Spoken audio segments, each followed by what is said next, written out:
I'm Brittany Lewis with Forbes Breaking News. Senator Jon Tester questioned Interior Secretary Deb Haaland about a natural disaster in his home state of Montana during a Senate Appropriations Committee hearing on Wednesday. Yellowstone Park, particularly the northern section in Montana, was inundated with rain last month, shutting down the park and most roads. Tester thanked the secretary for a strong federal response to the flooding, as the majority of roads are now open. He also asked her when the park will be completely recovered from the effects of flooding. Take a listen to their exchange. Mr. Chairman, I want to thank you, Secretary Haaland. I apologize for having to get here late, and if you had to extend this hearing for me, thank you, Mr. Chairman.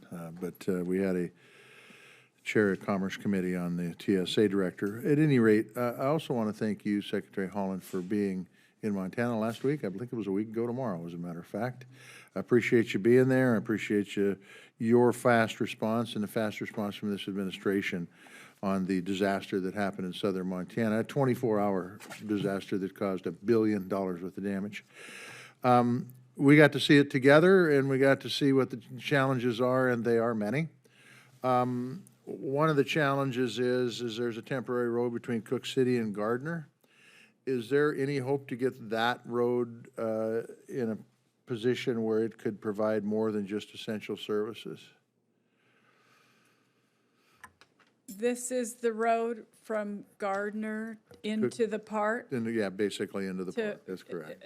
Yeah, so I know that thanks to the $60 million recovery from the relief fund of the Department of Transportation, they are working very hard. We drove on that road, in fact, when we were there, right. And they're working to expand it now. Okay. So that it's 2 lanes rather than 1. So I know that it takes a long time to make assessments when the damage is this bad. From the folks you've talked to, and you may not be able to respond to this, if you can't, I understand, is there any hope to getting access to the northern part of that park open before the season ends?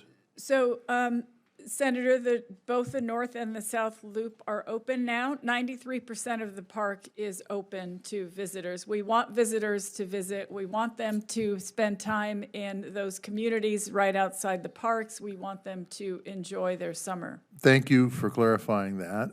But the ability to get there through the north end is severely limited. Is there going to be any possibility of getting that north end open before the season's over? Well, I'm happy to follow up with your staff as soon as we get a super recent update Okay. on that road. But I know they're working. I know they're working on it, and as far as I understand, both the north and the south loops are accessible. Okay. Encourage folks to go on the website to figure out which gates sure. are open and make sure they don't waste time driving somewhere they can't. So you're the last person I should have to talk about this because you understand the public safety crisis in Indian Country probably better than anybody else in the administration.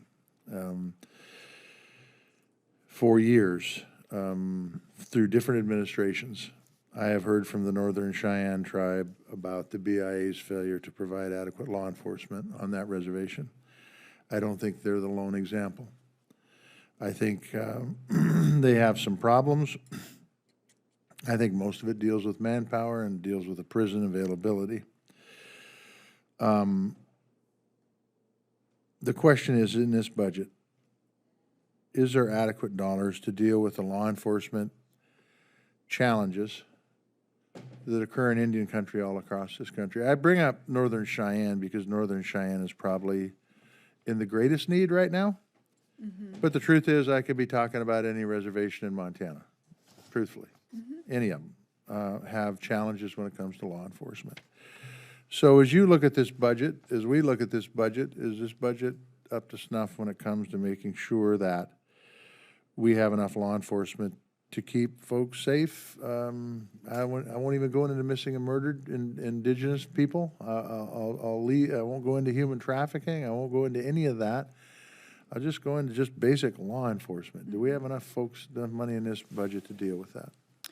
Senator, thank you for your dedication to this issue, and really appreciated the opportunity to speak with tribes directly when I was there with you in Montana not too long ago. And you're right, I do understand the challenges associated with making sure that we have folks on the ground in these areas. The 2023 budget request includes a total increase of $41 million for nationwide detention and corrections programs, which I know are also foundational, and public safety and justice facility construction. I know that's half the battle. I know there's a lot of issues, and we're working hard to make sure that we can get folks on the ground in those areas. So, and you'll have to, I was listening, but I didn't hear it, so you'll have to repeat it. How much of those dollars that you just talked about, there's some for public safety construction, but how much of that is dedicated toward additional officers? Let's see, 282 million for criminal investigation and police support, detention centers. Okay. So I will get you that number. You want to know how much for actual people, yeah, so I mean, on the ground? I think there is a case to be made, as you well know, for construction of facilities. You got to have someplace. I mean, in Northern Cheyenne's case, if they can't get into the facility that holds 9 people, they have to haul them 1,000 miles. Okay. But so there's a case to be made for public safety construction. There's also a case to be made for manpower. What I'm looking for, and I can have my staff dig this up, truthfully, because it's not on my written sheet that they gave me. This is questions I want to know. I want to know how much of that budget is for manpower over what was put in the last budget, because I don't think static funding is going to get it done in Indian country. And the same thing on the construction end of things. And I hate building prisons. I hate it. I just think it's a waste of money. We ought to be dealing with this long before we get to this point.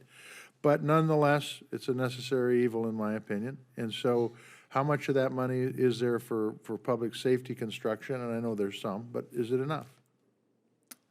As I mentioned, for public safety construction, $41 million. Okay. We will absolutely get you a number for the actual boots on the ground for people that we hire, and we'll get you that okay.